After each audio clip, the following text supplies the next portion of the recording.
Chapters 31 through 35 of PEP, Poise, Efficiency, Peace, by Colonel William Crosby Hunter. Recording by J. A. Carter. Chapter 31. I want to tell you of a case I know about, showing the benefits of good spirit and cheerfulness. A woman in the West had a crushing sorrow. Despondency, indigestion, insomnia, and other kindred ills followed.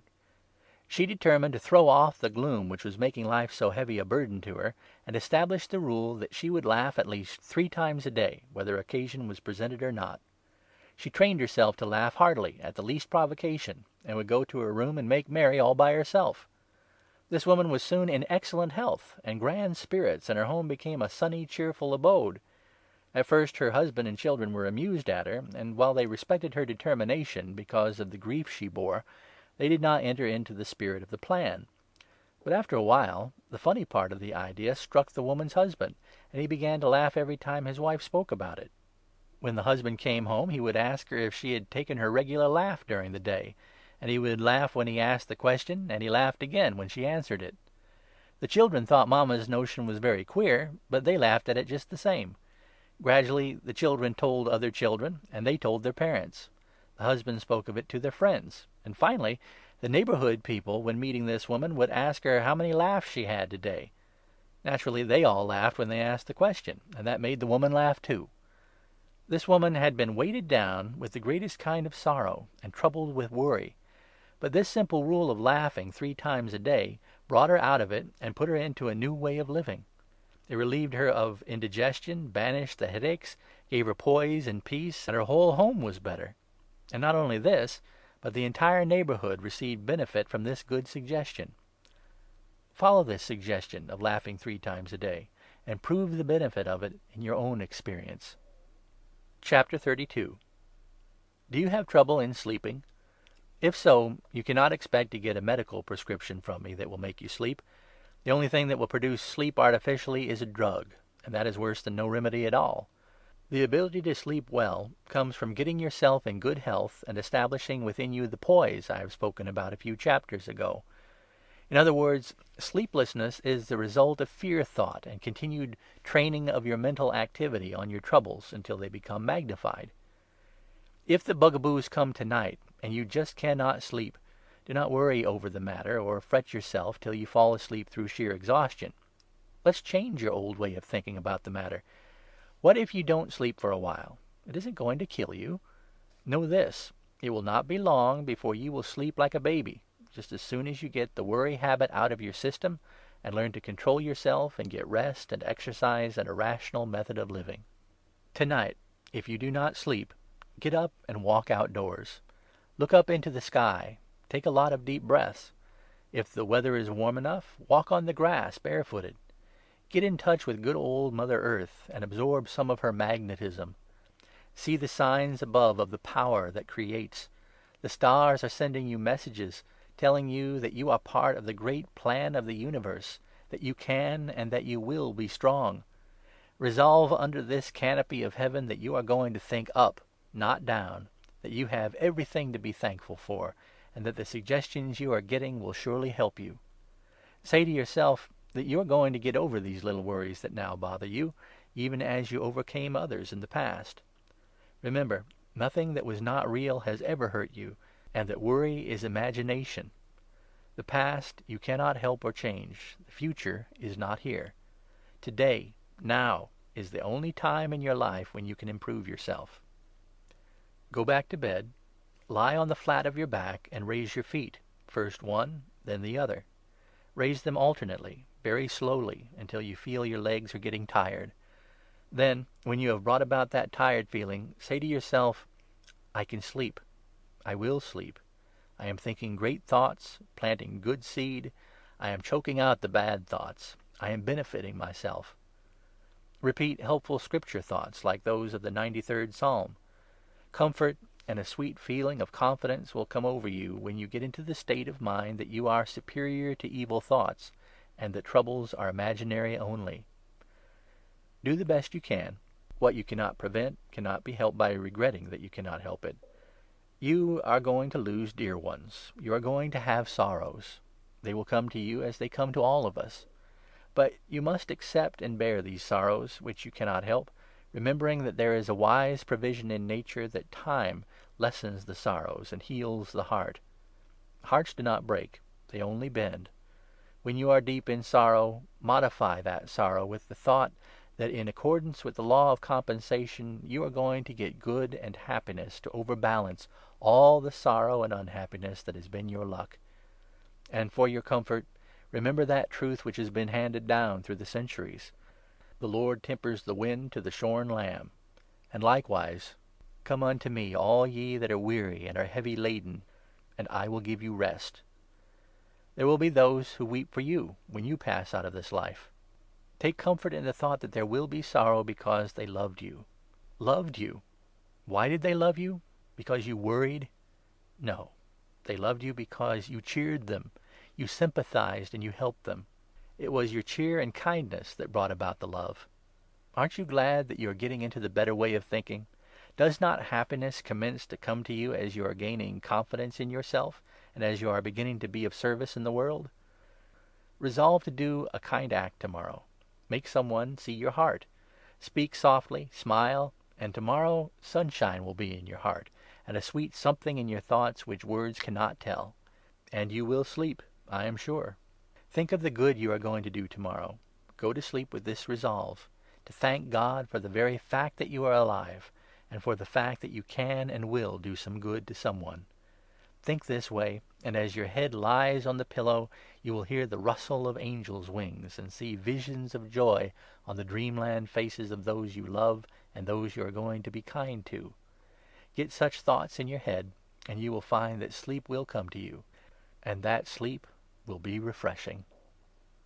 Chapter 33. You have had too much conceit, too much self-consciousness in the past. You have been comparing your weak points with the strong points of others. It may be the one you are envying most is suffering hardship. It may be that very person is envying you. You must not condemn yourself. It's cowardly. It is fear thought, and that is the parent of worry. Discouraging thoughts come to your mind, and if you brood over them, you are establishing worry. The longer you think worry, the longer it will take to eliminate worry. You must keep your mind filled with beautiful thoughts, and do not let them die for lack of nourishment. As I have said before, there is nothing that comes out of the brain that doesn't go in there first. I want you to realize the importance of continually feeding your brain with uplifting faith thoughts. Say to yourself, I am strong. I can do this. I can do that. Instead of saying, I am weak. I am tired. I am sick. I can't do this. I can't do that. I'm no good. I'm played out. All this self-condemnation hurts you, and you are putting bad thoughts in your brain where they crowd out the good thoughts. There are many opportunities for you to take short, brisk, invigorating walks. If you live in the city, walk part, if not all the way, to your place of business, instead of riding in stuffy streetcars. Walking will help digest your breakfast, will stimulate your system, and put you in fine state for the day. How much better it is to take this natural exercise than to ride to your office in a crowded streetcar and be forced to the necessity of knocking off for the afternoon to take exercise. The object of exercise is to enliven and build all parts of the body, and this is best done by simple movement of the muscles and not by violent movement. Walking is one exercise that gives you the simplest movements. I have, for 10 months, regularly walked from my home to my office. I walk every morning, rain or shine. I have missed only 2 or 3 mornings when the snow and sleet and ice on the ground made it uncomfortable to walk. The glorious mental rest I get during the walking is something I cannot well explain.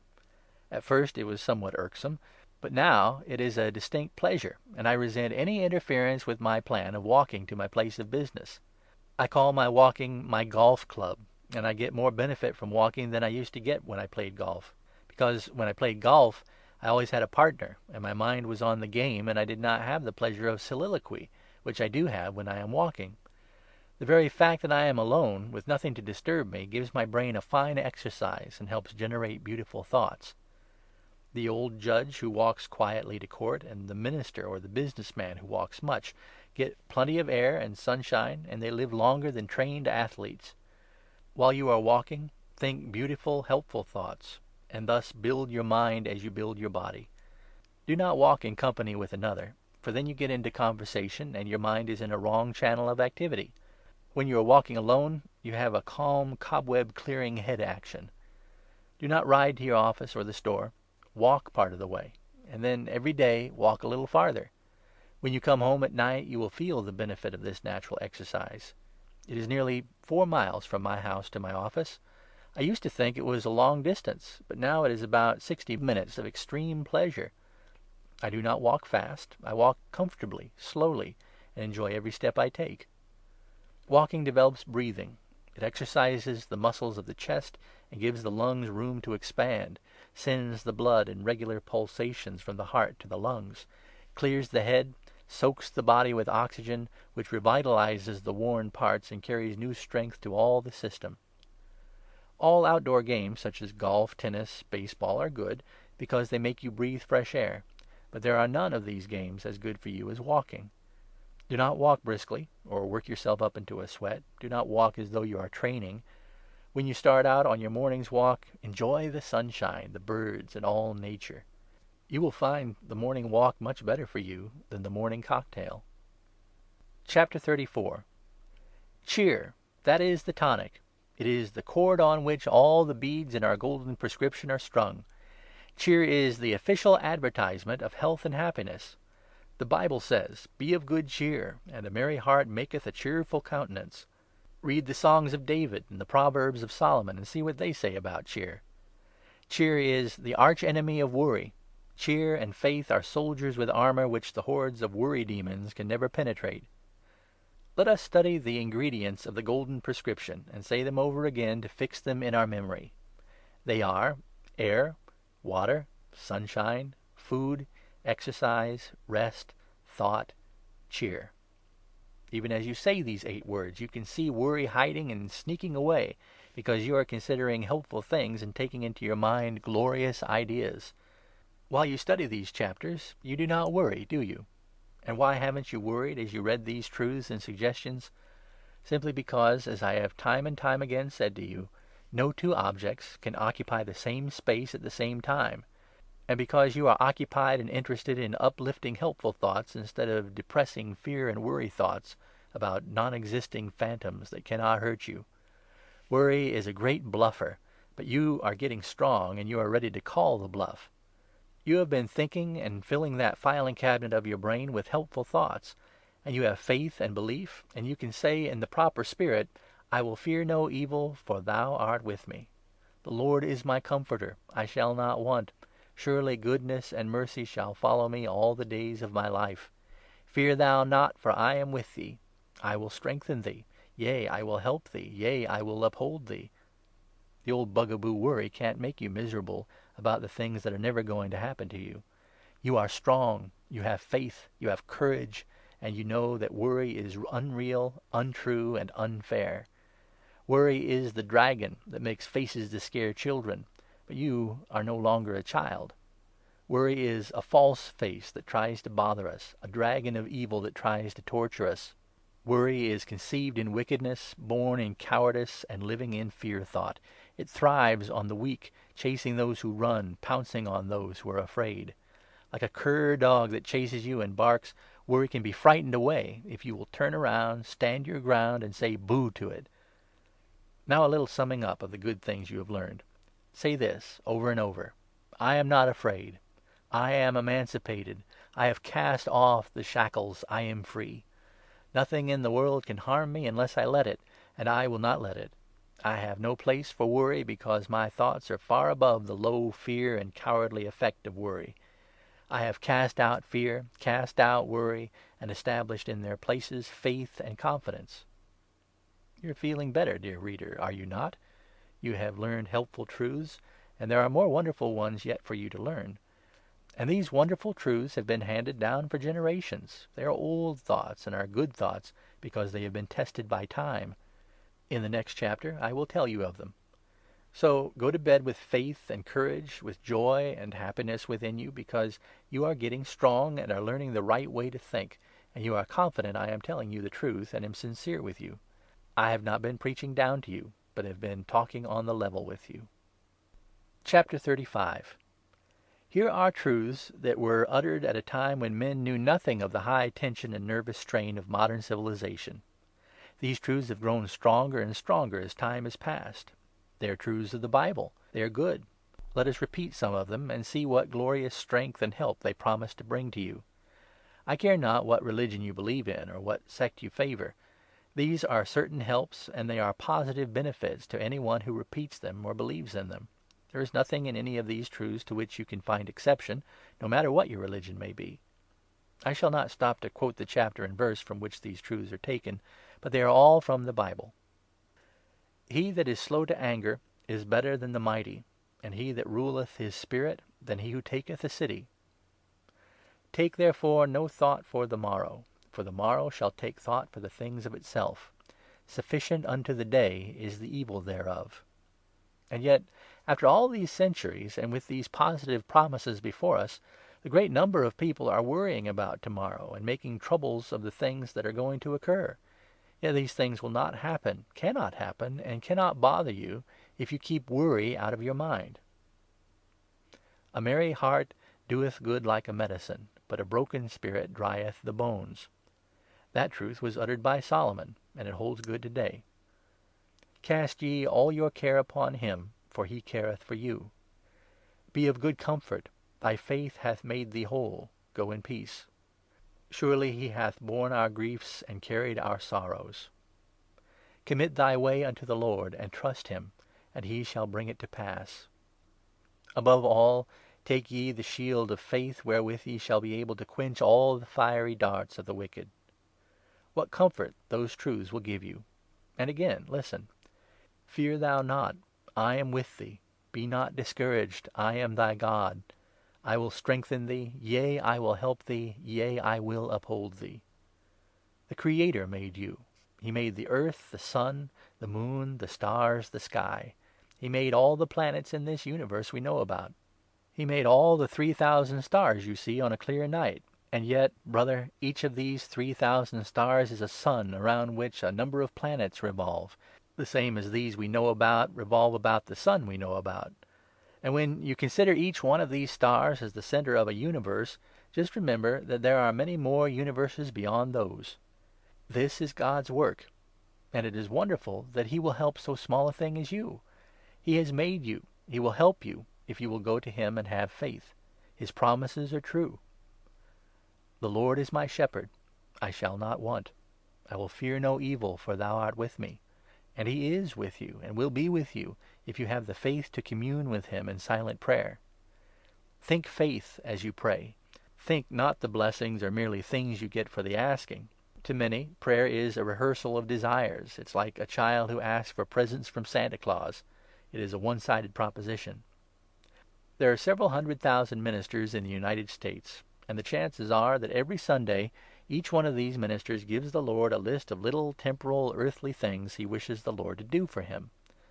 This is not my idea of prayer. Instead of bringing the Lord down to look after our little troubles, the scheme, as I take it, is to lift ourselves up into the atmosphere of the Lord with courage and faith, raise ourselves up far and away from the fear thoughts we have been thinking. Sincere and earnest prayer is a positive method of getting good suggestions into your thoughts, if your prayer is of the uplift kind. Prayer quiets your mind and keeps your thought on higher ideals. It fills you with noble impulses and gives you courage and strength. It will make your will stronger and your resistance to evil greater. Prayer brings help if you have faith. Nothing will brush away your troubles like real prayer. Remember that as sure as you live and breathe and have faith, your prayers will be answered if you pray right. Tonight, pray the best you know how. And tomorrow night, pray according to the instructions in the next chapter. End of chapters 31 through 35. Recording by J.A. Carter. www.pleonic.com.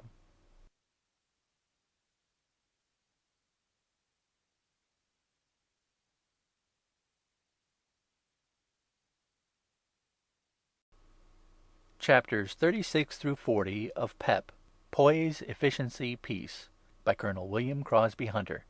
Recording by J.A. Carter. Chapter 36. A glorious, golden, helpful chapter is this.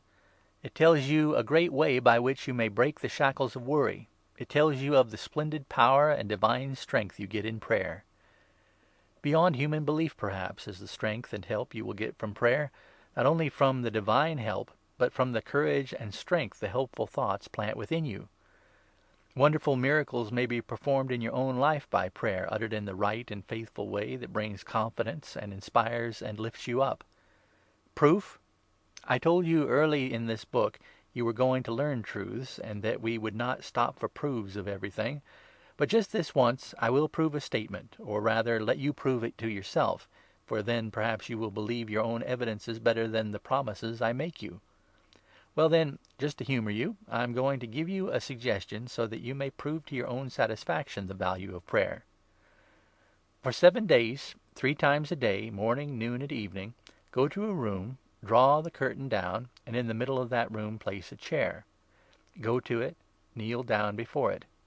Rest in quiet for 2 or 3 minutes with your eyes closed. Then, for 10 or 15 minutes, in a low voice but in a distinct tone, pray slowly to your God.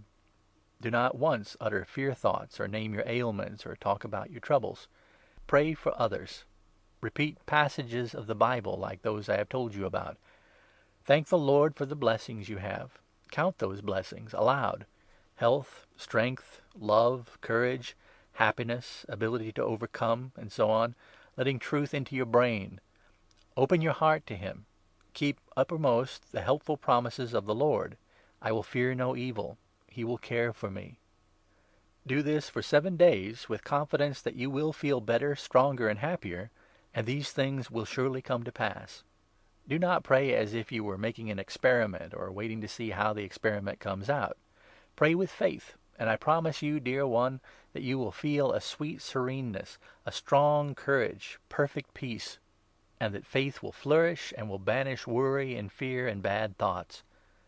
No matter what your religious faith may be, no matter what church you belong to, your God and mine are the same, and He reads your heart and mine. God is greater than sects or creeds or isms or fancies, and some day, when men have better understanding, all these creeds and church divisions will vanish, and there will be but one great, grand, universal religion, and it will be one of happiness and joy. It will not be a religion of fear and sorrow. It will not be a religion that causes you to chastise yourself. The great religion of the future is to be universal. Cheer, love, and happiness are to be the beads on the rosary, instead of ashes, sorrows, and tears. Prayer, then, will be your proof, and you are going to test it out for yourself, and then you will surely believe the things I tell you from now on. For if I have told you the truth in this, the greatest of all examples of how to get mental help, then indeed the lesser things you may readily believe without proof. How sweet the thought, how pleasant the anticipation of this great help that is yours. You are going to have faith, and you are going to be benefited, and happiness is going to be your portion. Tonight, then, continue this helpful, close communication with your Creator, who says to you, I am with you always. Ask, and you shall receive. Seek, and ye shall find. I am thy God. I will walk with thee. The very practice of raising your thoughts up into the grander views of life will bring you a peace that passeth all understanding. These truths have been handed down through passing generations, and only a few have known them even as you, who are now just entering into the understanding. On your pillow, thank God for the truths and assurances and promises He has given you, and resolve to do and act and to be an emancipated member of the faith family, who has found that worry is but a shadow, a thing unreal that cannot hurt you, because you have strength that comes from knowing that He is with you. This sublime suggestion and this chapter you should ever remember as the bright star of hope that shone clearly forth in your hour of darkness, and caused you by faith to raise yourself into the divine presence. Chapter 37. One of the great laws of nature is the law of cause and effect. Wherever you see a result, there is a corresponding cause that made that result. There is no such thing in nature as a blind chance. Everything that happens operates in accordance with a law. The law underlies everything. A moment's thought will convince you that there is not an effect without some cause. A great stone is dislodged and rolls down the mountainside, striking a tree which it uproots, and sends rolling down to a stream which it dams up. This causes a flood, which sweeps away a fertile field, and so on, effect after effect. But back of all there was a cause. It was not a blind chance. The stone was dislodged by the effect of causes that had been at work for centuries, disintegrating the stone, wearing away the foundation. There was no more chance in the dislodging of the stone than there was in the striking of a clock that had been wound up a day or a week before. Both are the natural result of the great law of cause and effect. Man can take hold of these laws and turn them to advantage. In the cause of this fallen stone, man could have prevented the stone from falling by building up a foundation to prevent its leaving its resting place, and all the damage of the flood would have been prevented. Man has risen from savagery to what he is today because he has studied cause and effect, and has learned to produce beneficial effects by using natural causes for his benefit. Oxygen needs hydrogen to accomplish its life's mission. The plant needs oxygen to accomplish its mission. The animal needs the plant to accomplish its mission, and haughty man needs willpower to accomplish his life's mission. Each draws to itself that which it needs in proportion to its uses of the law. Man has consciousness and thought and reasoning power, and has the desire to live his full life and accomplish his purpose. He must use his mental equipment in discovering and planning and availing himself of the natural forces of the great law of cause and effect, and he must learn to apply that law to his own benefit. All progress, whether physical, mental, moral, or spiritual, is based upon law, and he who wins success in any line does so because he has followed the law or laws pertaining to his business, his pleasures, and his thoughts, whether he does it consciously or unconsciously. Cause and effect show us that if you plant a certain seed, a certain fruit will come from it. This is a scientific truth. What you plant in your brain determines what you are going to get out of it, in a higher or more developed form. Consequently, you must keep putting in your brain good thoughts, courage, hope, faith, ambition, cheerfulness, kindness. If you keep planting your garden with these good things, good is bound to come from it. It is the great law of compensation again, in another form. But back of all these forms and all these suggestions I have given you is the one fundamental truth, no matter how it is expressed, and that is, as ye sow, that shall ye reap. Chapter 38. The great scientific authorities of the present time teach us that a man, by diligent care and practice, may absolutely and completely change his whole character, temperament, and habits. He may kill undesirable traits of character and replace them with new desirable qualities and faculties. He may eliminate worry and substitute happiness. Your mental attitude is the result of the current of your thoughts, ideas, and beliefs. You are constantly at work building up a mental attitude. It is not only making your character, but it is having its influence upon the outside world through your example. Every person you meet takes a mental inventory of you. If you go into another's presence with a lack of confidence in yourself, or a lack of confidence in the thing you have to sell, and an unbelief in the proposition you wish to place before him, he will get your spirit and will feel that you have no confidence in the things that you are trying to offer him. He will catch your mental atmosphere at once, and you will suffer thereby. But on the other hand, if you are filled with thoughts, feelings, and ideals of enthusiasm, success, and courage in yourself and in your proposition, you will fairly radiate success towards those you come in contact with, and they will unconsciously take stock in you and your goods, and the chances are they will be willing and glad to do business with you. You know there are many men who radiate failure and discouragement, and when such people come into your presence, you are affected by them. There are others who come to you with confidence and enthusiasm, and the moment they come into your presence, you at once catch their spirit and respond to it. I can say that there is an actual atmosphere surrounding men that is either of the uplifting or the depressing kind. If your mental attitude is right, it is a magnet that draws others to you. If you think success firmly and hold it always before you, it tends to build up a confidence which attracts others to you. Fix your mind upon anything, good or bad, in the world, and you attract it to you, or you are attracted to it. You attract to yourself the thing you expect, think about, and hold to in your mental attitude.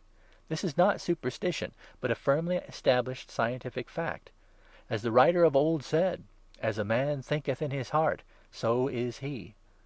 Dust out the chambers of your mind and all those distressing thoughts like "I can't," "my poor luck," "poor me," "I'm sorry." And replace these thoughts with invigorating, forceful, compelling ideas of success. If you get an idea in your mind and let that take hold of you and stay with you morning, noon and night, that idea gets fixed. If the idea is centered on your troubles, that fear thought gets to be a mania with you, and the longer you think it over, the more firmly fixed it becomes. Fear thought finally marks its imprint indelibly on your countenance and makes you a negative instead of a positive personality. Chapter 39. This chapter is to you who have acute worry phobia. It is you yourself who is to blame for the useless, helpless, unnecessary worry state you have been in. You have exaggerated yourself. You are a wee little mite, and entirely unimportant and unnecessary to the world's scheme. You have been living as though the responsibility of the world were on your shoulders. You have been bothering over details. When you get sick or go away for 2 or 3 weeks, you see how well the world moves along without you. You are simply an atom. You do not amount to anything so far as the rest of the world is concerned. But you are a big thing so far as you yourself are concerned. You have been worrying over problems beyond your control. You have been thinking that the coal supply was going to give out, or that the forests were to be depleted. You have been worrying because man is getting bald or coming to a toothless age. You have been worrying about floods or fires or earthquakes or other things that are beyond your power to prevent. You have worried over the fear of ill health or some particular disease. You are afraid, and you have been wondering if you are going to lose your mind. Well, dear one, here are a few truths for your comfort. Your grandfather worried over the fact that in future there would not be enough tallow to make candles, and behold, kerosene was discovered. Your father, perhaps, worried over the thought that when kerosene was exhausted, the world would be in darkness. Then gas was discovered, and now we have electric light. There is enough coal to last for centuries if we need it, but in 50 years we will hardly burn coal at all. We will heat from electricity, which we will get from water power, and we are even going to get our power, light, and heat direct from the sun itself. In other words, since the time of the caveman, we have been able to meet conditions and take care of ourselves. We have evoluted from the barbarian to the civilized man. Necessity is the mother of invention, and the future will solve its own problems. Anyway, it's none of your business, so don't bother your head. You have thought, perhaps, that you would catch some disease, and at other times you have feared that you would lose your mind. Well, here is a comfort for you.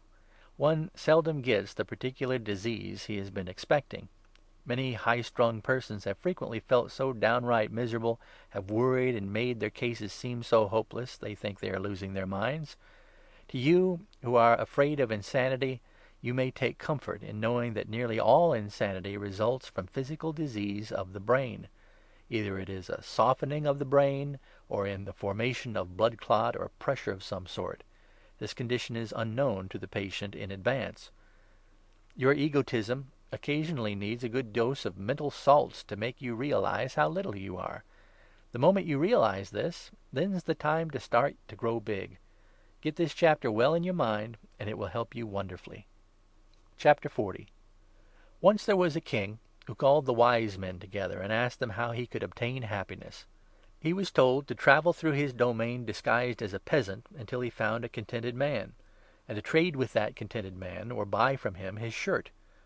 So the king set out on his way, and after a long journey finally found a man who was fully contented, and showed it. But lo, the man had no shirt. It is the seeking for material things and the desire for the unattainable that makes discontent. Our colored brothers down south are happy. They have few material things. They need few.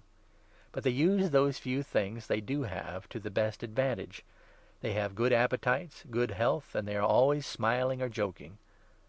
The more things a man has, the more he has to worry over.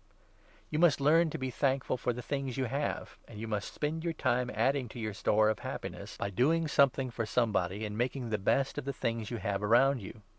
The first rule of happiness is the doing of something for somebody. A word of cheer, a kindly act, interest in other folks, wise counsel, and above all, lending a helping hand with a smiling face. Get selfishness out of your system. Do not look for a direct reward for the good you do. Plant the seeds. The harvest will come out all right later on. Think of the great unselfishness of your mother. She has cared for you, watched over you, shared your joys and sorrows, your hopes, your troubles, and all without a single thought of her reward. You must not do kindness and look for profit from the act right away. Kindness should never preface a request. Women often do kind things for their husbands in order to get them in good humor, and when this is attained, they follow their advantage by asking a big favor. The reflex from such an act of kindness offsets the good that was done. Happiness comes from the very doing of good, and not from the hope of reward. Keep in good humor, for anger kills happiness. Do not quarrel. Remember that a soft answer turneth away wrath. Let the other fellow stew and fret and work himself into a fury, but you keep calm. It takes two to quarrel, and you must not be one of the two. Start tomorrow making it a point to say a pleasant word to every one you meet. To those who are ill or in trouble, whisper the word of sympathy first, then a word of courage and helpfulness. To those who need advice, give your kindly counsel. Make it a point with every one you meet to leave a helpful influence, whether it is a smile, a cheery word, a kindly hand clasp, or an act of kindness. The very mental resolve to do this will start happiness your way, and the act of kindness you do will bring the happiness. A selfish person can never be happy in the world. An unselfish person will always be happy. There is no happiness so complete or half so sweet as that which comes to you when you have done something worthwhile in helping someone by act, example, or inspiration. You are now getting along in this study to where I can ask you to be a pattern for others to follow. You are to be a model and radiate to others happiness and good humor. This will attract others to you, and they will want to find out how you were changed from your old self into the new happy being, and that means they will follow the rules you have followed, and the general good in the world will be increased just so much. All of which will bring me great dividends from the suggestions I give you, and great dividends to you for passing the suggestions along. End of chapters 36 through 40. Recording by J.A. Carter, www.pleiadic.com.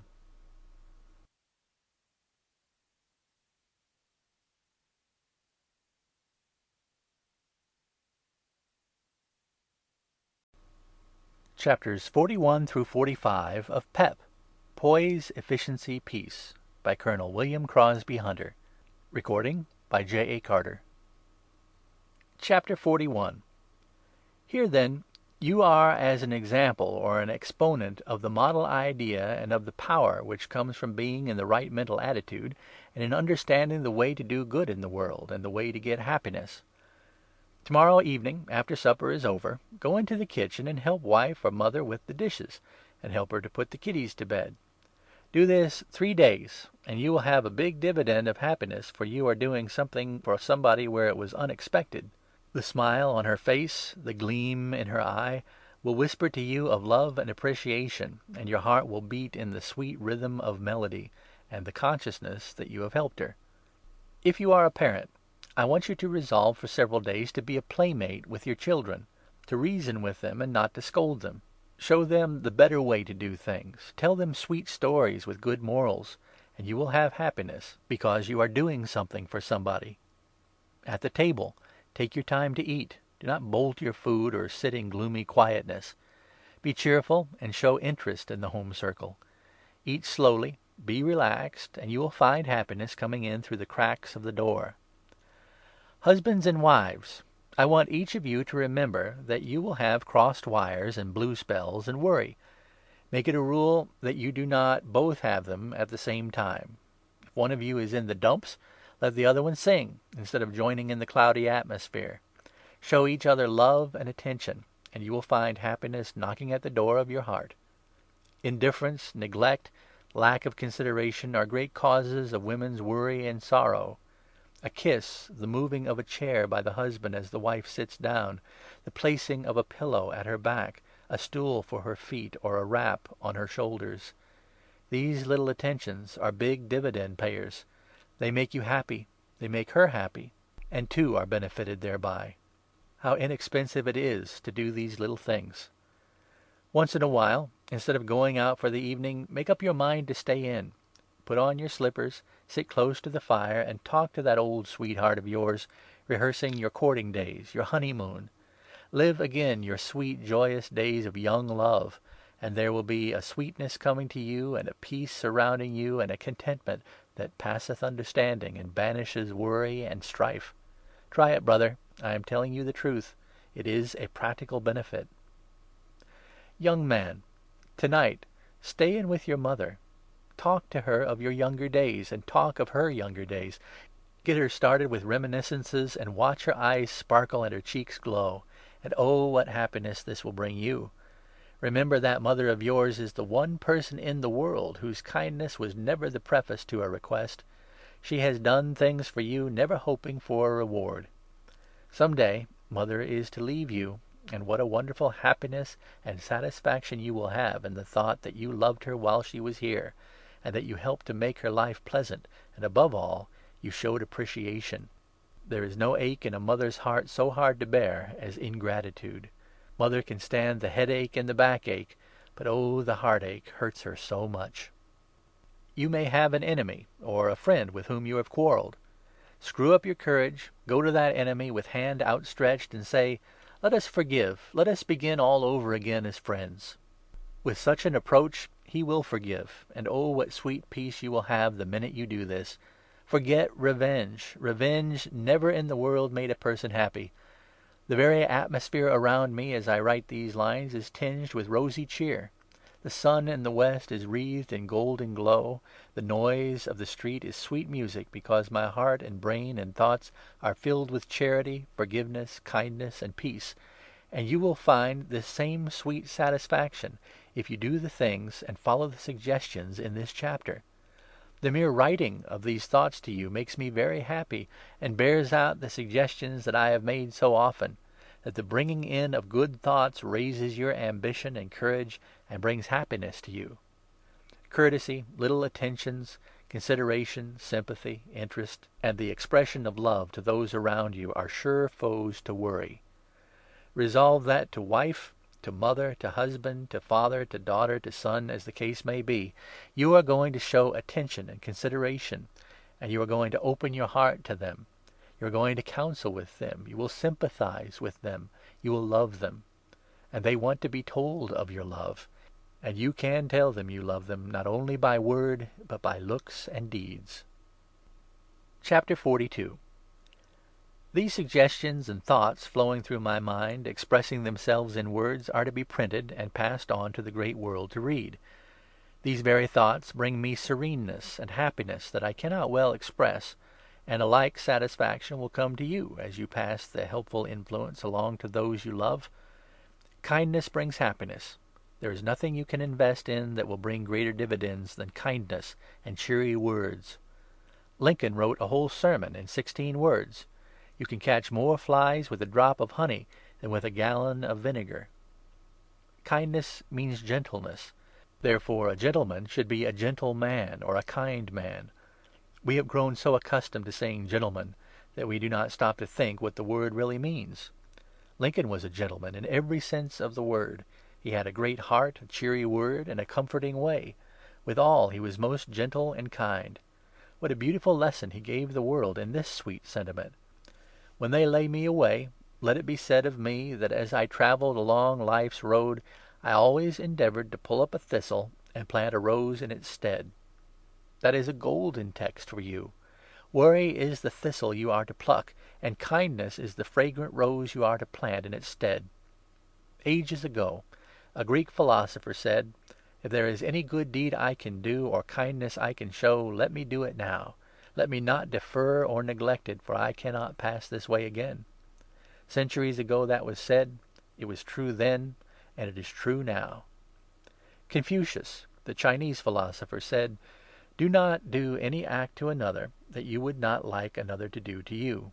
And later on, Christ uttered the same thought in the more positive form, which we know as the Golden Rule. I want to give you a beautiful sentiment to remember. I don't know who wrote the words, and I cannot remember the words exactly as they were written, so I am giving it in my own language, remembering the sentiment and the idea, rather than the words themselves. Do not keep the alabaster box of your love and tenderness, sealed up until your friends are dead. Fill their lives with sweetness. Speak approving, cheerful words while they are here to hear them, and the sweet things you mean to say when they are gone, say before they go.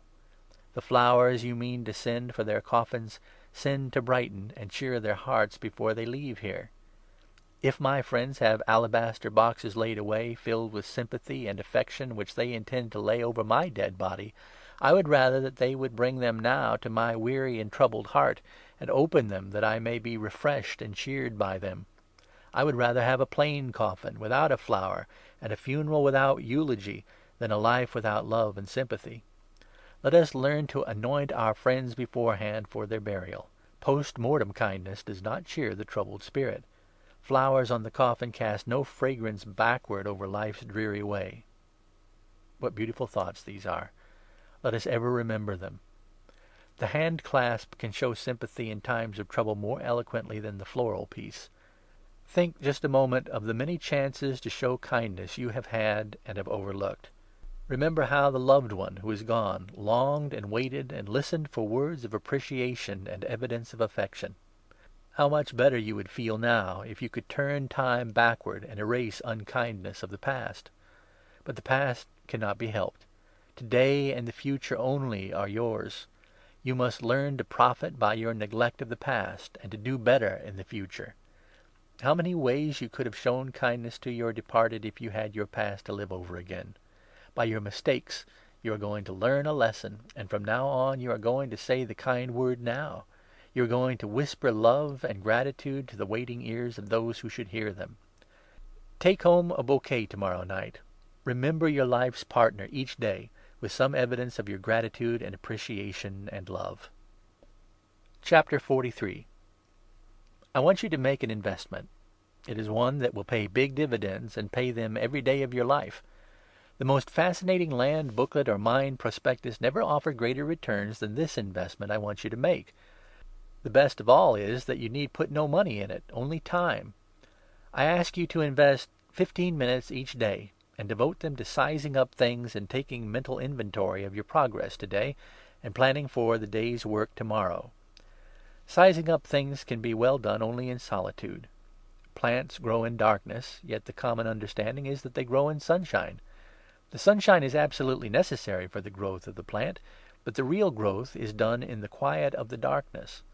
The brain develops in solitude, yet hustle and bustle and business activity are as necessary to the brain as sunshine is to the plant. The real brain and moral growth takes place in solitude. Here again, we must remember the law of compensation. If a man had all hustle and bustle and no solitude, he would be like a machine without a governor. He would run so fast that something would have to give way. On the other hand, if a man is too much in solitude, a plant too much in darkness, they will wither and die. Man has always had a great admiration for the big individual, whether bird, beast, fish, plant, or human. There are two kinds of birds: the kind that live in flocks, like the blackbird and the wild duck, and the kind that lives by itself, like the eagle. Among birds, the eagle is chosen as an emblem for the flag, but never the duck or the blackbird. Among beasts there are two classes: the herd kind, like the sheep, and the strong individual, like the lion. The lion is the symbol of strength and courage, the sheep the symbol of innocence and simplicity. The lion appears on the coat of arms, but never the sheep. In the fish family there are two classes also: the kind that live in schools, like the mackerel, and the kind that lives by himself, like the whale. When first the savage drew a rude picture of a fish on his hut, it was a whale, not a mackerel.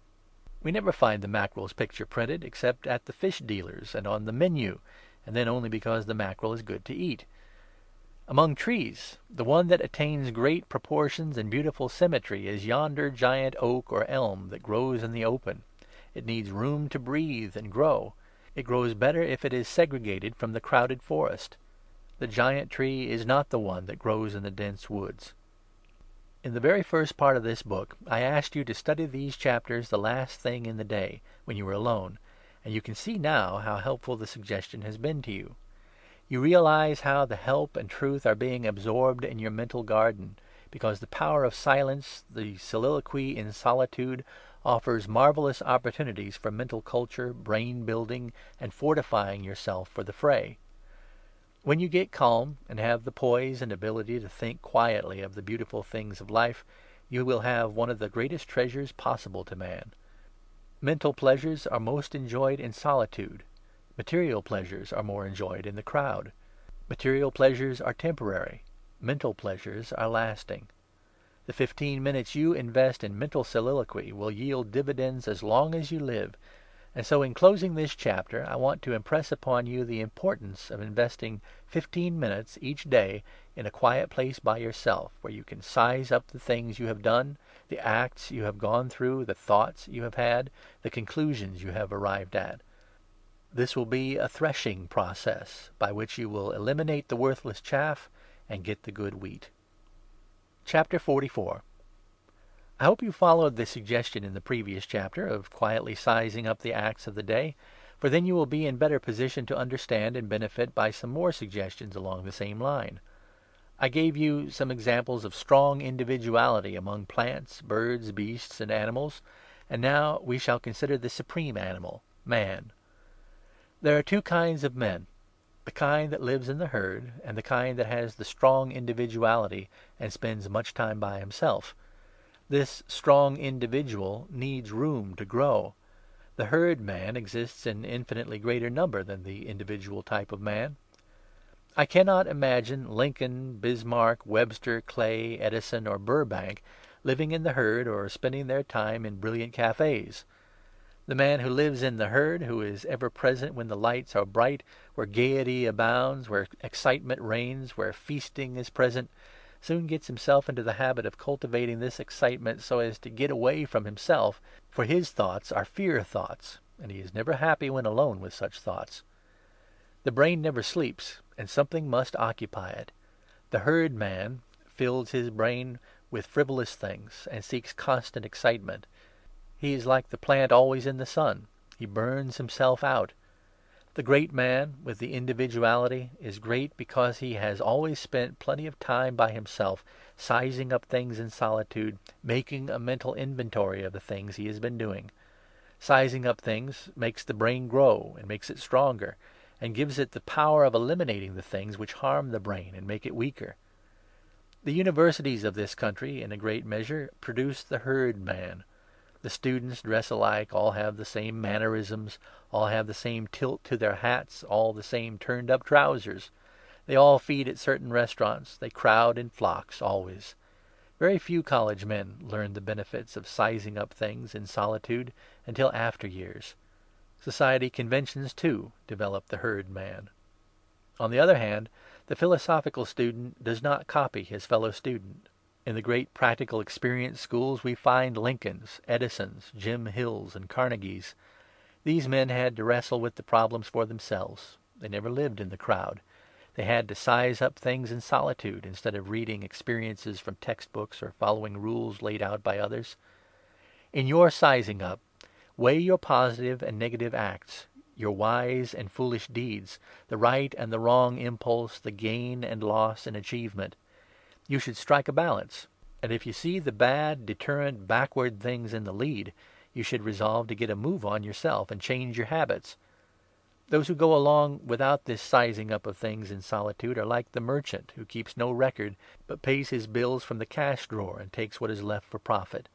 He will be running a little shop 20 years, while his competitor, who sizes things up each day, will be in the wholesale business or will have retired with a fortune. Try this sizing up of things for 2 weeks, and the benefit you will receive will be so manifest it will need no further suggestion to make you keep up the practice. While you're sizing things up, put the worries down in black and white and see how really foolish they look. Count your blessings. Realize your strength. Grow in these hours of sizing things up. Store your brain with faith thoughts. In the silent watches of the night, my suggestions will come to you through these pages, and if you have been as sincere in reading and following this great truth as I have been sincere and honest in desiring to help you, then you are feeling great benefits, and from now on, as the closing chapters are read by you, you will have a peace and a joy that the outside world does not know of. But you and I know them. and we understand, and we are happy thereby, for we are helping others. Chapter 45. False pride is one of the most frequent causes of worry. A man works hard to give his family comforts, and in the nature of things, as he goes along, his income improves. But the trouble is that in anticipation of the increase, either the man himself or his wife anticipates it, and the expense of living generally grows faster than the income.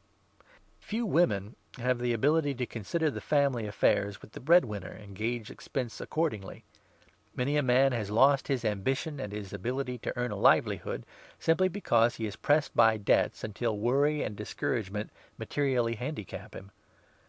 If women could realize the happiness that comes to the family that makes it a rule not only to live absolutely within the income, but at the same time save a little, much of the trouble of the world would be eliminated. Nearly every wife has been asked by her husband to curtail expenses. There is not one out of 100 who will take such a request with good grace. Usually, the one answer of a woman to her husband's request for scaling down expenses is, "Mrs. So-and-so dresses better than I do, and her husband doesn't make any more than you do."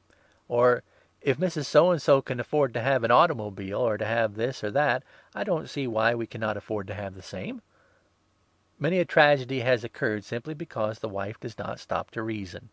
She buys things right and left on the theory that her husband has always managed to pay the bills and get through somehow, and as long as they get by, she does not bother about what the somehow has cost her husband.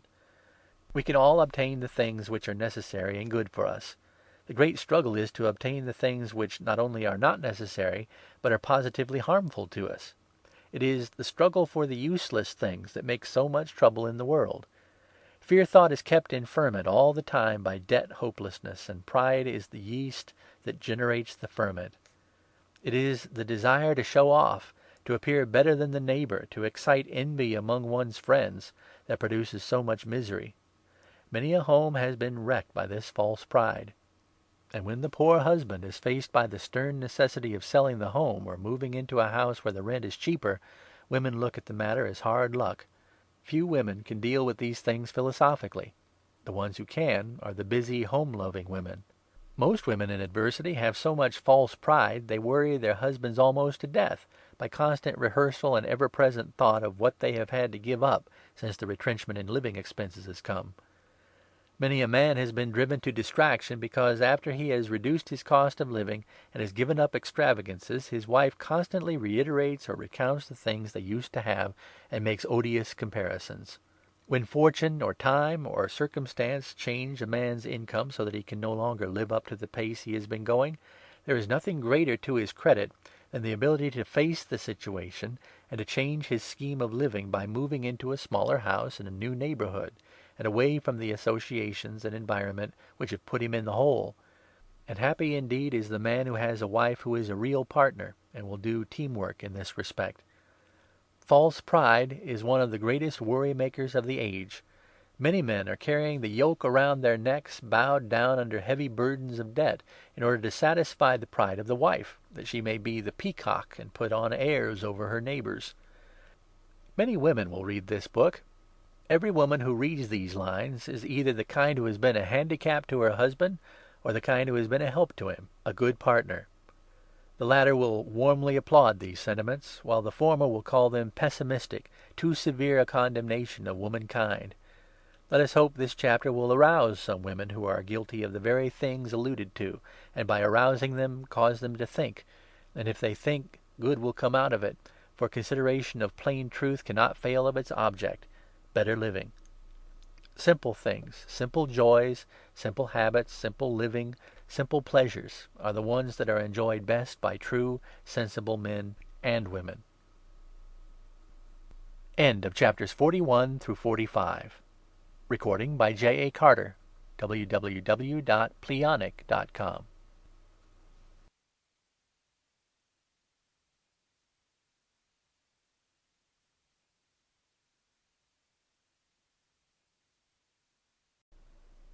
Chapters 46 through 50 of PEP, Poise, Efficiency, Peace, by Colonel William Crosby Hunter. Recording by J.A. Carter. Chapter 46. Faith is not merely belief and acceptance of things told you. That kind of faith can generate fear. For if you believe all you hear, you will absorb much untruth. Faith means something deeper, more real. It is the contact that puts you in touch with the great forces of life and nature, and brings an inflow of power from the great supply source behind. Faith in yourself is of highest importance. It will influence others' opinion of you and attract people to you. People will measure you by what they see of you and what they hear you say. If you are weak, irresolute, and lack confidence, you surround yourself with an atmosphere of negative gloom and depressing influence. If you are strong, you radiate attractiveness, magnetism, confidence, and faith of others in you. That faith in yourself not only impresses others and influences them, but positively strengthens your own mental equipment and moral powers. With such faith, you have confidence in your ability and in the plans that make success come to you. Confidence is the basis of trade. The man with the I can, I will, I do make-up gets there, and his magnetic faith is his great advertisement. You must have faith in the world generally, but not so much faith in others that you carry it to the point of making you gullible. You should be alert mentally, and you will be enabled to differentiate in measuring others. Be generous, however, in the goodwill, confidence, and belief in others. Trust your fellow man in small things without much suspicion. The general average is good. Every successful man has faith. He has a deep-rooted belief in something outside that helps him. He calls it his luck, fortune, guiding star, or destiny. He has an intuitive belief in a certain something that helps him and causes him to get over hard places. This something is really his self-poise and mental dominance. I know men who can give no explanation of the means by which they expect to get by their present troubles or difficulties, yet they have sure faith that they will get by. The man who says, "I don't know just how, but I will get through it somehow," is the one who does. Something pulls him through. It is his faith and the very words "I will" in the expression of faith. You ride in a train, in a streetcar, or travel by ship. You read, eat, sleep, and have faith in the hand that guides the engine or motor. You show faith at every turn of the road in life. All faith rests on a great underlying law. That law enables you to establish faith in yourself, and that is the faith that concerns you most. With faith in yourself, you are invincible. You can conquer fear and all the holdbacks in life, and secure the spur of confidence and poise that makes you go and makes your plans go. Chapter 47. The cuckoo lays eggs in a sparrow's nest. The sparrow hatches the cuckoos, which crowd out the rightful occupants. Fear thought, implanted in the brain, will destroy and crowd out many faith thoughts. Fear is the parent of bashfulness, timidity, depression, irresolution, worry, and all the rest of the brood of negative, hurtful feelings and emotions.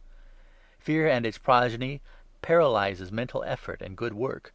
It prevents the working out of well-thought plans and destroys power to make fine analysis. Fear withers the fine building chances of men and women, and makes weak, negative individuals instead of strong, reliant conquerors and doers of things. Fear destroys the cheerful and powerful "I will" harmony, and makes one sick bodily and stupid mentally. It eliminates the energy the average person has, and positively prevents worthwhile accomplishment. You can't go fast on the road of content if the shackles of fear hold your feet and block your way. It is not the trouble of today that unnerves you or brings you down. It is the fear and worry about troubles that you expect in the future, and those troubles never come to pass at all. You can care for the troubles of today, but when you put the big burden of tomorrow's troubles on top of today's troubles, you are doing your mind and your body a great injustice. The energy you spend in threshing out the maybe troubles of tomorrow is sufficient to conquer more than the troubles of today. Nature has equipped you with a reserve supply of energy for the unexpected emergency troubles of today, but she does not calculate to have you draw on that reserve for future troubles which will not come. She is insulted by such demands, and resents such presumption on her liberality. You must learn how to kill the fear of vampire. All that is necessary is this: put willpower in command, and substitute faith for fear. That's the thing in a nutshell. It requires patience daily and hourly, with great alertness and strength. That's why I repeat the suggestion so often, to keep the thought alive. The constant impulse will impress you. When you eradicate fear, your mental attitude of faith will work wonders for you, and you will radiate hope, confidence, and ability, and impress these positive forces upon the people you meet. Trying to drive fear away by ordering it out is like trying to shovel out darkness from a room. You simply cannot do it. Open the windows, let in the light, and the darkness vanishes. Light and darkness cannot both stay in the room at the same time. It's the law I speak of so often, that no two objects can occupy the same space at the same time.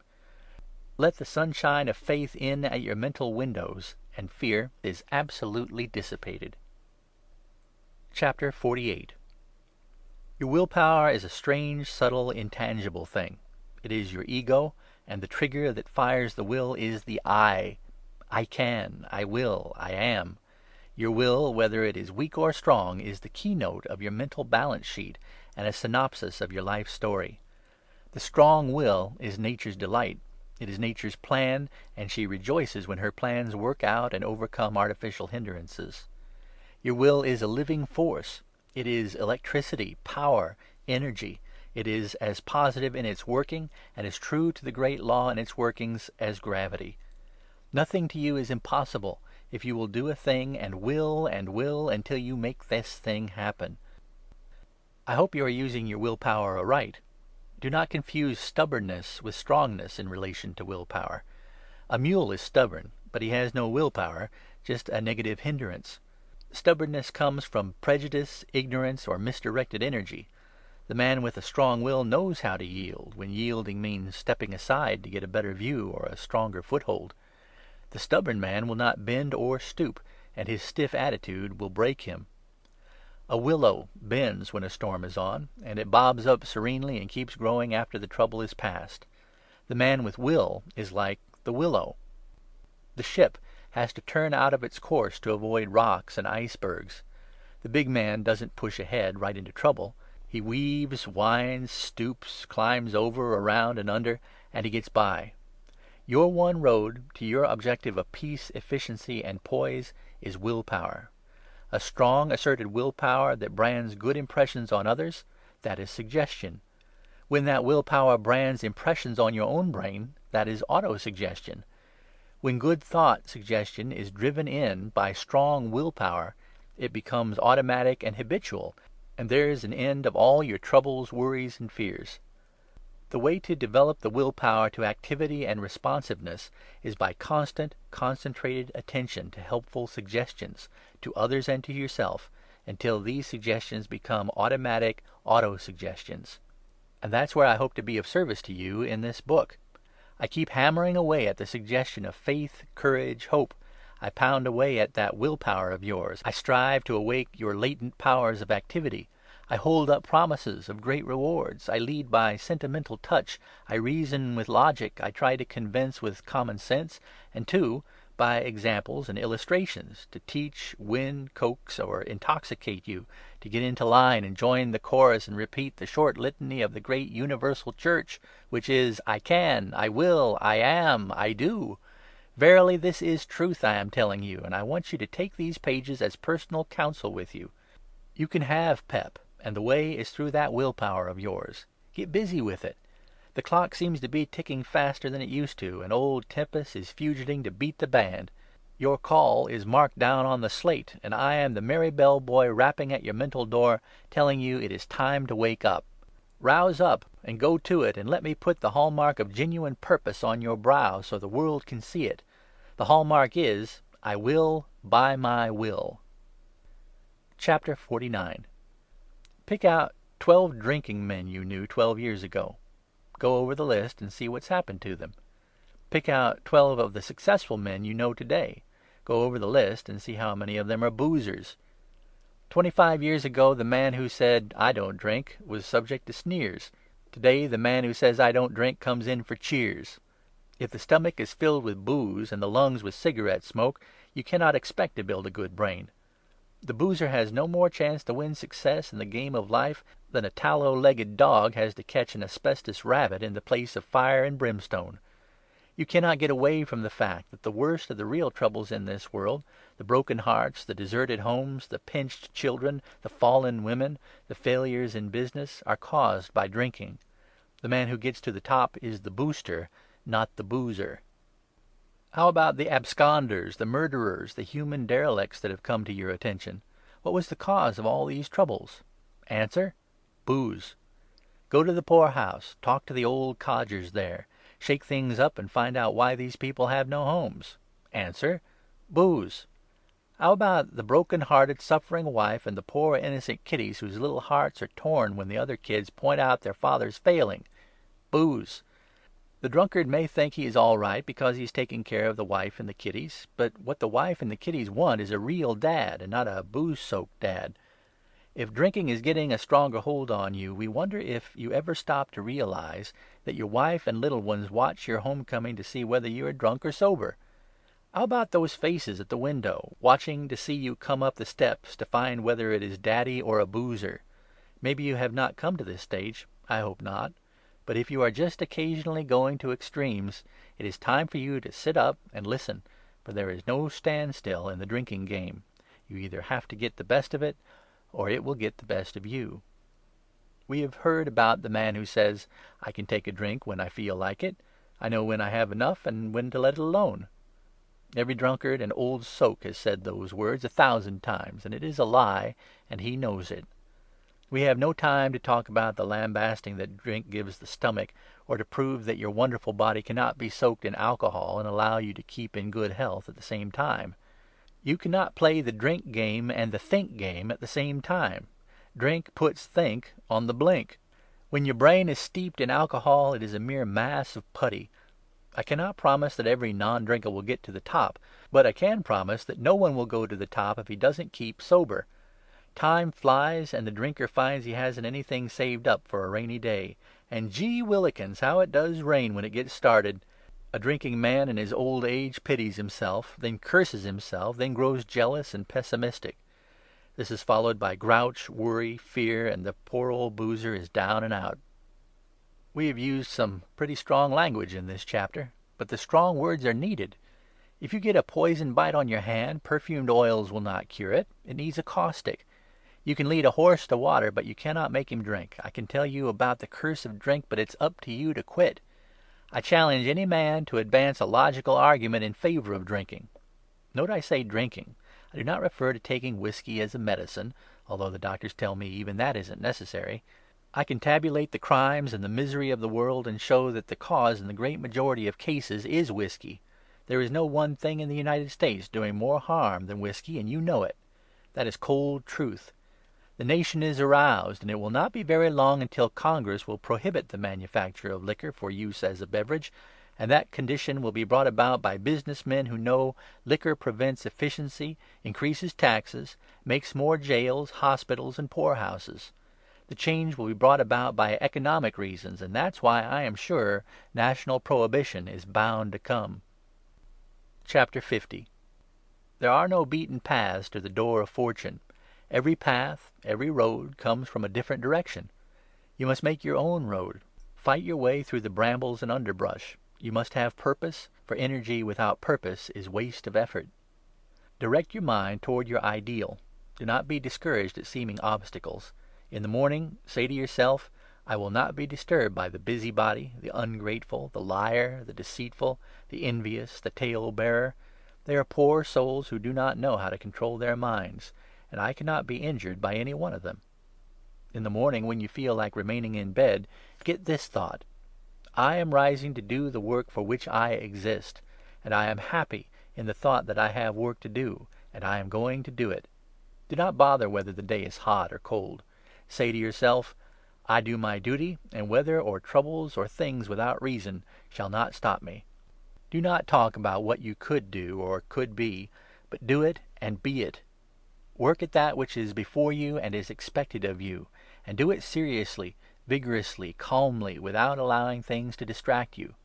Do your duty, and do it without grumbling, and you will be happy, and there is no man that can take this happiness from you, or rob you of your right to enjoy it. End of chapters 46 through 50. Recording by J.A. Carter. www.pleonic.com.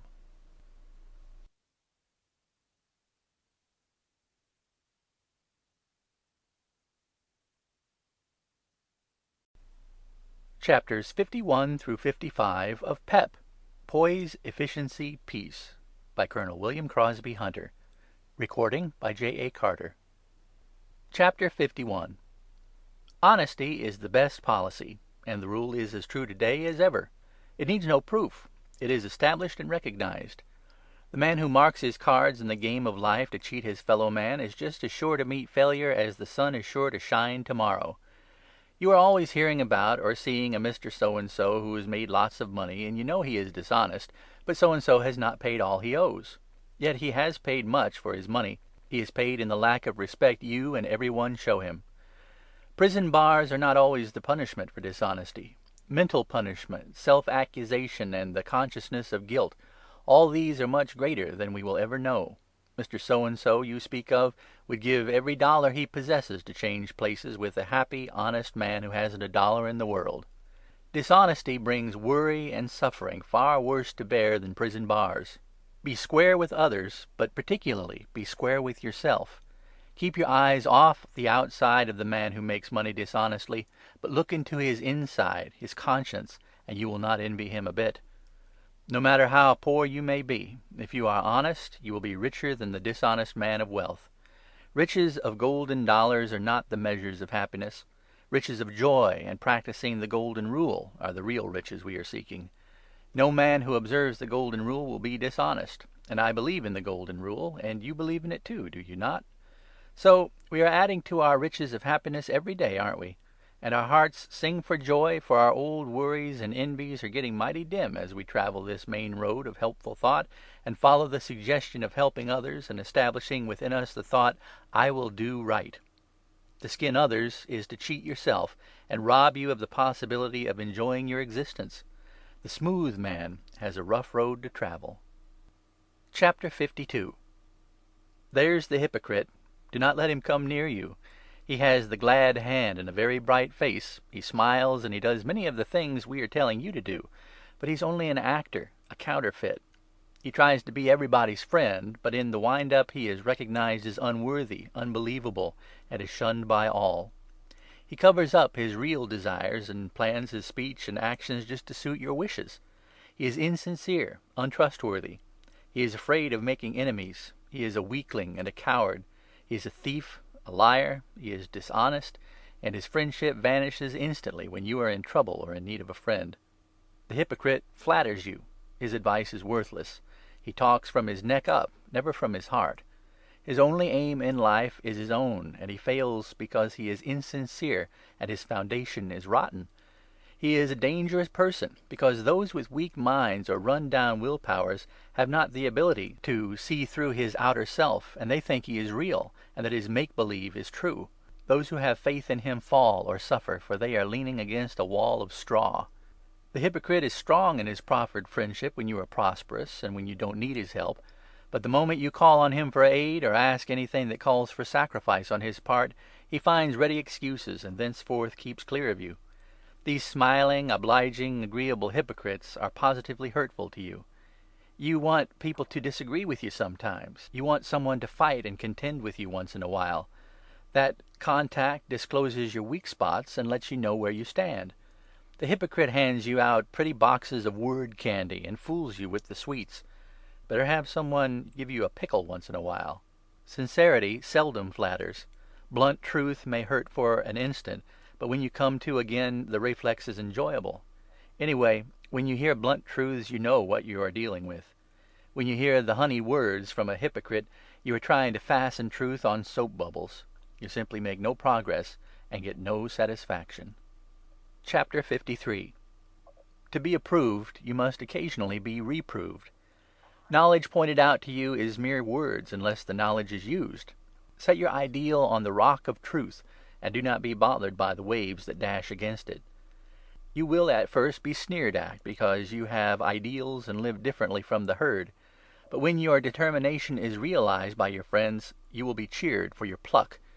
Success comes to you who willingly, successfully, and patiently stand by your standards. You may be misjudged and sneered at and criticized. Well, so was Columbus and Christ and all others who had great ideals.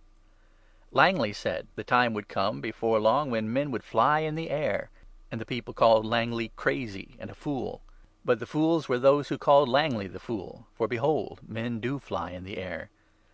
Old ideas founded on the "you can't" theory are every day being upset by stern, patient, courageous men bobbing up and doing the very things the wise ones declared impossible. You have said, "I can't stop worrying." The answer is, you can. Do not look backward toward your regrets or sorrows. Look forward to hope and happiness, and enjoy the anticipation of the pleasures in store for you. Yesterday had many pains. Why turn to the fire that burned you? Doing so only makes the pain worse. Control yourself. Find diversions and work harder than ever before. Your regrets are like wounds. They must be closed before they can be healed. The scar marks experience.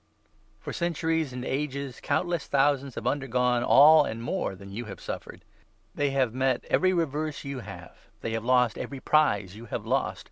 And they have forced themselves to find courage just as you are finding your courage, and learning to emancipate yourself from worry shackles by eliminating all acts or thoughts that are born of fear or cowardice. You have the power to do this. The trouble was that it has been tucked away in some corner and almost forgotten. You have the strength, but you must dig it up and exercise it. Grapple with your will and shut your mental doors on yesterday. Realize that it is today, and that today is all you can live or control.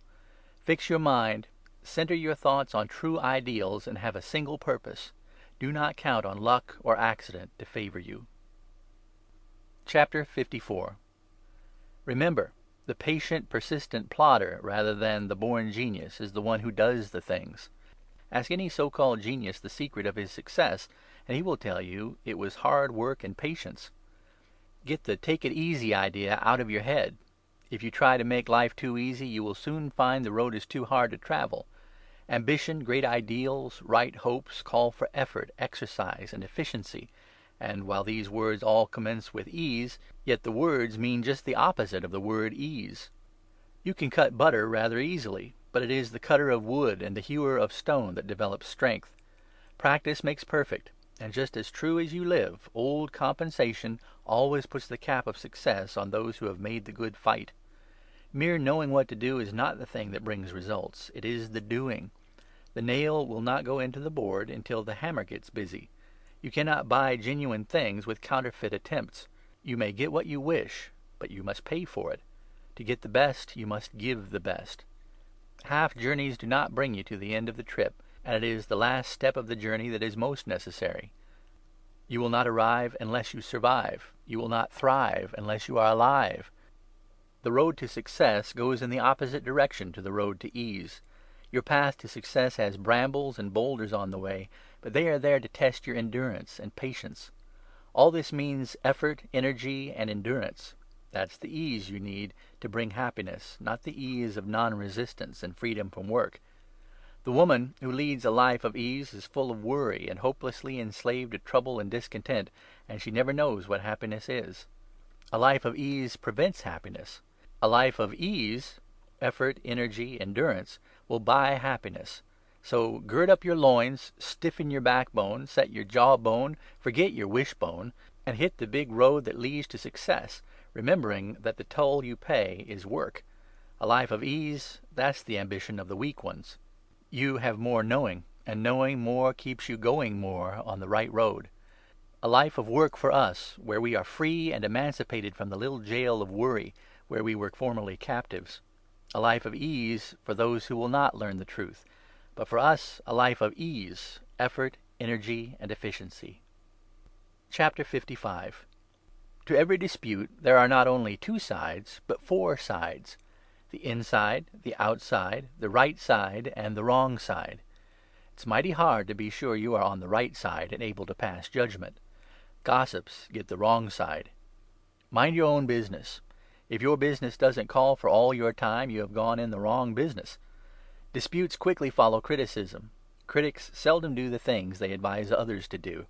The critic is a busybody, and a busybody is never a busy body. Gossips are more poisonous with their bites than dog bites. Few are killed by dog bites, but slanderers and gossips have made many untimely deaths. The man who shoots off his mouth and causes broken homes, unhappiness, and misery should be punished like the man who shoots off the gun that he did not know was loaded. The Japanese have a proverb which they teach their children as soon as they can lisp the words. It is this: see no evil, hear no evil, speak no evil. There is a great demon who prowls around. He is called Gossip. He is a mischief maker and an artful dodger, hard to locate, and he is a liar of the worst kind. Pay no attention to gossip, for it is villainy born of hatred. Gossip consorts with meanness. Gossip never had a pure motive. If you speak evil of a woman, picture your mother or sister in her place. If you think a man is a thief, tell the police. If the facts you have are not strong enough to justify a warrant, they will not justify your accusations. Gossip always attacks the absent one. It is therefore cowardly. More trouble has been caused by gossip than by any other one thing, except whiskey, and whiskey makes gossip. A big step forward to emancipation or freedom from worry will be the moment you cut out gossip from your habits. The next time you start to speak ill of anyone, curb your tongue, and you will instantly feel the benefit, for you are learning to control your will. Whenever there is gossip, turn the conversation. You will not gossip or speak ill of anyone, will you?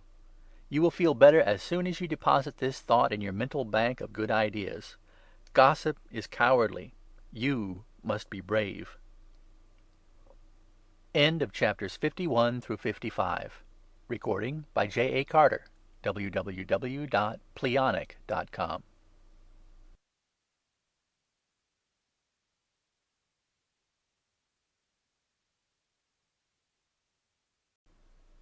Chapters 56 through 60 of PEP, Poise, Efficiency, Peace, by Colonel William Crosby Hunter. Recording by J.A. Carter. Chapter 56. He who listlessly drifts with the tide, yielding to every appetite or passion, will soon dash a broken wreck on the sullen rocks that lurk unseen in the river of life. Happy are you who are so constituted that with a steady eye on the compass of truth, a strong hand on the tiller of right, reinforced by determined will, you guide your craft past hidden dangers and worries and storms of imaginary fears, and finally enter safely in some quiet harbor in a position to enjoy with your loved ones the fruits of your life's hard, patient, honest toil. And when the supreme moment arrives, you can calmly, fearlessly go to your eternal rest, content in the thought that the world is better because you have lived, and that you leave to posterity an unsullied name, a noble example, a loved memory, a helpful influence. You want to be lovable and loved. Therefore you must not spread scandal. When you do a wrong, you will hasten to right that wrong. And if apology is necessary, you will show yourself to be big by manfully asking pardon and expressing sorrow for your act. You will not intrude or force your religion or politics or peculiar beliefs on others, but will accord them their undoubted right to have their own honest opinion. You will do your charity without fuss or ceremony, and dress it with cheerful words and smiles. You will not boast of your good deeds, but rather seek to cover them. You will be grateful to your inferiors, respectful to your superiors, and natural with your equals. You will quit telling your troubles. People do not want to hear them, and your telling simply makes you suffer more and bores them. You will not take advantage of or trade upon the influence of your friends. You will not sell your honor for business or profit. You will not ask anyone to do anything you would be ashamed to do yourself. There will be countless things you will not do for money, because you are beginning to understand how little money means, and how few of the good things money can buy. When scandal comes in your circle, you are going to change the subject. When others knock, you will boost. Delicately and suggestively, you can change the tide of conversation toward uplifting topics. When conversation turns to discouragement, to hopelessness of things or conditions, then you will change the conversation toward things of hope and cheer and courage. Do not water the weeds of sorrow, hard luck, or discouragement. You are emancipated. You can eliminate knocks, and you are going to do it by substituting boosts. Speak well of all, or not at all. Chapter 57. You are shaking off the shackles of fear, cowardice, and worry. The cotton is being pulled from your ears, and you can hear the knocking of opportunity at your door. Every hour brings up new combinations, and you can hear the call, and you are beholding promise everywhere. Every day the man who says that a thing cannot be done is pushed aside by some other man who does it. All around you are opportunities. Shake yourself and do things. Keep fishing instead of wishing for things. When you see a black cloud, get on the other side of it, and you will find the other side is bright. You must not be hazy or lazy, neither must you be a dasher and a splasher. Spend your power in making your ideals come true, and do not waste any of your power in making a lot of useless fuss and muss over things. Fix your ideals. Set your will. Avoid lost motion or wasted effort. Work for a purpose. Remember that success comes by inches and not by leaps or bounds. The man who leaps into fame overnight by luck is not as safe as the man who creeps into fame by pluck. Are you not glad your eyes are being opened? Do you not feel hope rising in your breast, where worry once was sitting on a nest of despair, trying to hatch out misery? You have a great chance, and you will be successful in your object, if your object is right. Set your compass, gird up your loins, whip up your willpower, and go forward. You must make a careful inventory of your equipment to find your capacity to do things, but you must not let your egotism be used as a measure of your capacity. You cannot expect to begin where others are content to finish. The oak is fine to look at, but you know it was an acorn, then a tiny tender shoot, and it took many years for it to be an oak. You must get your roots planted and started in solid ground and in proper time. The growing up and branching come later. Real strength requires little assistance and few favors. Strength is developed by storms and difficulties. You must learn to weather the weather. What a poor world this would be if all the people could be strong and great without working. You must face the music. You must start to sow in order to grow.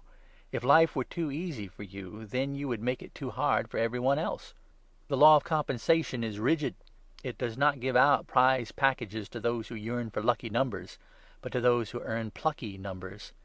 If you work hard and are patient, if you bob up after you are knocked down, if you keep a stiff upper lip, if you say, "I will," instead of "I can't," then compensation is watching you over the tops of his glasses as he works at his big ledger of good deeds. Everything you do that is worth while he credits to you in the book. So you must be too busy to spend your time looking over the account. Compensation will keep the books all right. Some day you will get a dividend from your patient efforts, which may be more than in dollars and cents. The dividend will be a great surprise to you. Find your gait. Inventory your ability. Do the thing you can do best. Do what you are paid to do, and then some. It is the then some that boosts salaries and promotes men and women. Busy bodies and busy minds bring happiness and kill worry. Busy bodies and lazy minds are beautiful wallow holes for worry. There's plenty of room on top. Clear up to the sky is space and room to grow. The moment you make up your mind to be free from fear, worry, envy, hate, malice, jealousy, nothing can stop your climbing up to a high plane of life where your vision will be clearer. Get your fighting blood up. Awaken your spirit. Begin to drive things. Do not wait for the bandwagon to come by and hop on, but get out into the road and climb up the obstacle hill. Roll the stones aside. Climb over the dead timber. Wade the forbidding streams. Go straight up. When your purpose is honest, you will succeed. Do your very best, and you cannot be downed. Since the world began, success has never been handed out to men, but it has been earned by perseverance, work, energy, patience, and singleness of purpose. Rise up. You have been dozing and dreaming too long. Feel your pulse beats measure time to your footsteps. You go to exercise and work. The tree must be outdoors to season well. So must you. The jumping horse never would learn to jump unless he was forced over the fences. You must learn to jump over obstacles, so do not get tired. You will soon develop more strength, and the practice is making you perfect. When you rowed a boat the first time, your hands blistered, but you kept at it until the blisters grew to calluses and protected your hands from further blisters. Keep on. That's it. It isn't the size of a man's legs that determine whether he wins the race. It is the amount of his grit, and it is the last steps he takes that count. I will. That is your cue. Do not look back. The past is dead. Today is your time to start, and the test of your grit is your determination and patience. You are going to win. Go forward. Chapter 58. And now comes my personal regret, which is that I have so many more things I want to say to you, which I must leave unsaid because the die for the size of this book is cast, and I must finish and give you in terse sentences ideas that I have outlined as text to write chapters on. The printer awaits, and I must call a halt. You have travelled along with me, and I hope you will read these boiled-down truths and enjoy them. Pointed truths. Today is the tomorrow you worried about yesterday, and see, that hurtful thing did not happen. Love me and tell me so is the craving of every wife's heart. It takes a hammer of practice to drive the nail of success. Lucky stones are found in plucky paths. The more one goes the round of pleasure, the more difficult it is to get square. Many a white vest has only an empty pocket-book and an unpaid laundry bill in it. Dyed whiskers and painted cheeks never fooled anyone, yet those who dye their hair and paint their cheeks think they are fooling others. You can get nearer a woman's heart at the tub than at the club. It is the roughness of the grindstone and the rough places in life's road that give the axe and the man the sharp edge. If we are careful where we step, those who follow us will not stumble so often. Cultivate and develop an iron will, but do not use pig iron, neither let the iron rust from disuse. Men and fish get into trouble because they do not keep their mouths shut. Killed by kindness never appeared on a tombstone. One of the greatest gifts in the world is the ability to say no. A good memory is good, and a good forgettery is very good. Men and pins who lose their heads are useless. You have 10 good and true friends who will always help you, your 10 fingers. You cannot make poor health and good business keep up good teamwork. You can never get much happiness from money or possessions you did not work for. If you get real angry, look in a mirror for 2 minutes. Every man inherits one of these birthrights: brains, boodle, birth. And the greatest of the 3 is brains. Chapter 59. Go to the hospital and see how weak people brave real troubles, and maybe you will see how cowardly it is for you to give in to an imaginary trouble. The big man of the city is the one who was raised near the grass roots of the country. Know each other here on earth during the week, and let the others sing on Sunday, "We shall know each other there." The has-been wears shiny clothes instead of shiny shoes.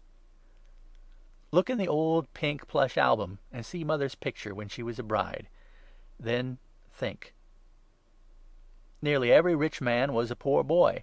The rich boy is handicapped, and not 1 in 1,000 gets there. You may lead a fool to the trough of knowledge, but you cannot make him drink. It is not what is on a man, but what is in him. Cook your husband's meals carefully, and you will not have to worry over his morals. If wishes could all be true, what a mess this world would be. A fast horse can't go fast far. Nothing will kill lies like absolute silence. Apology takes a big, broad man. The coward doesn't apologize. Do not tie grass on the path your brother travels. When your plans go wrong, it's because you have too much wish and not enough you in them.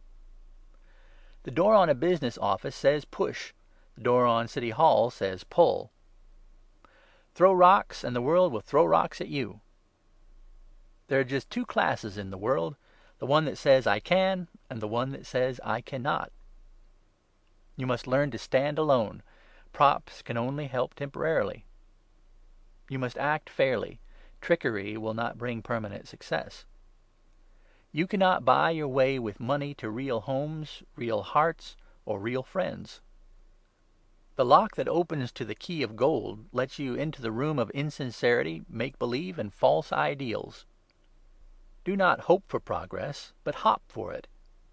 Make up your mind that you want uplifting thoughts, good ideas, noble ideals.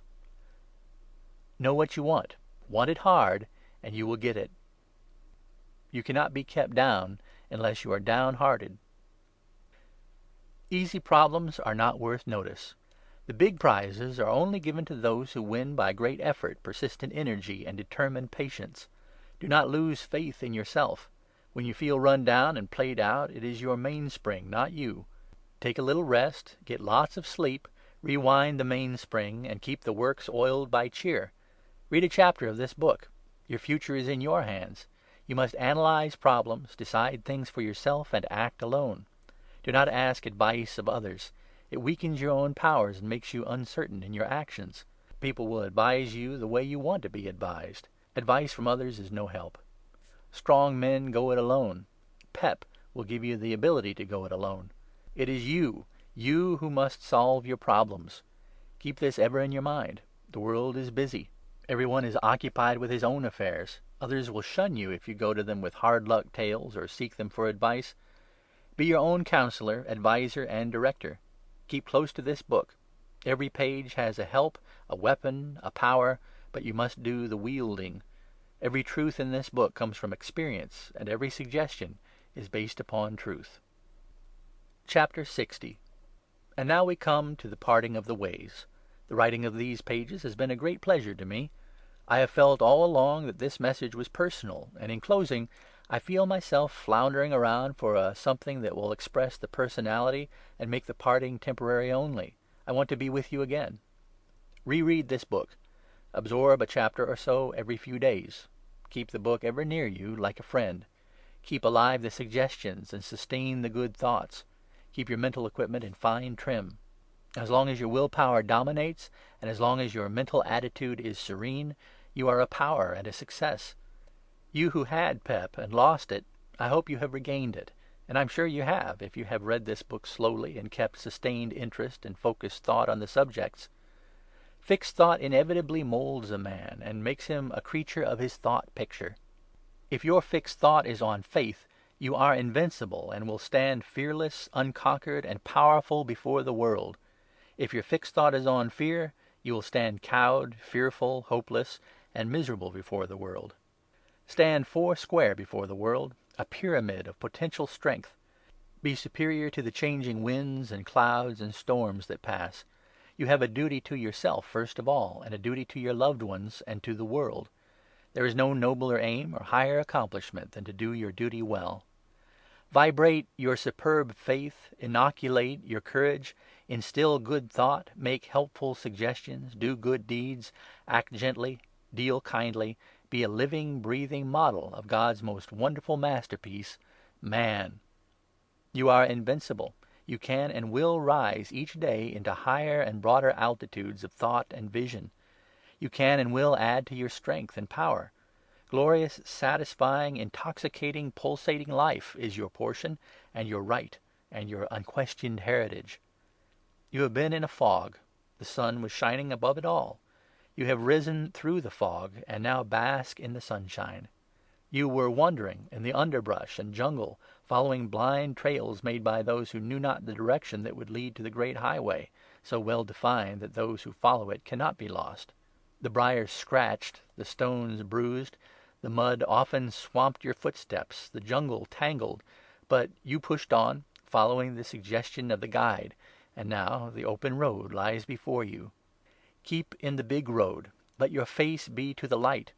Tune your heart to harmonize with the joyous song of life. Unbounded confidence and courage will develop, and all the horde of fear thought will skulk behind the bushes and briar patches as you pass triumphantly by. Below, in the valleys, are the snakes, scorpions, poison ivy, and stinging insects that lie in wait for those whose brains are filled with fear. Above are the velvet-throated songbirds that fill the air with gladsome notes and cheery music as you go along the great road with your staff of confidence as your strength, with your head up and your ears open. By day, the golden sun of courage, by night your bright star of duty light your pathway. The way is clear to poise, efficiency, peace, PEP. The pleasant zephyrs of kindness, love, and sympathy play on your face. The world glories in you and is the better for having seen you. Keep on your way. Look up, not down. If I have, by suggestion, logic, humor, or example, helped you to get your thought habit fixed on faith, courage, and confidence, if I have awakened you to realize your own power within you, if I have guided you on the great open road to happiness, then the writing of PEP has been well worth while. And so, from my heart to yours, here is our parting. Mitzpah, love, Rosemary. End of chapters 56 through 60. Recording by J.A. Carter. www.pleonic.com. End of PEP, Poise, Efficiency, Peace, by Colonel William Crosby Hunter.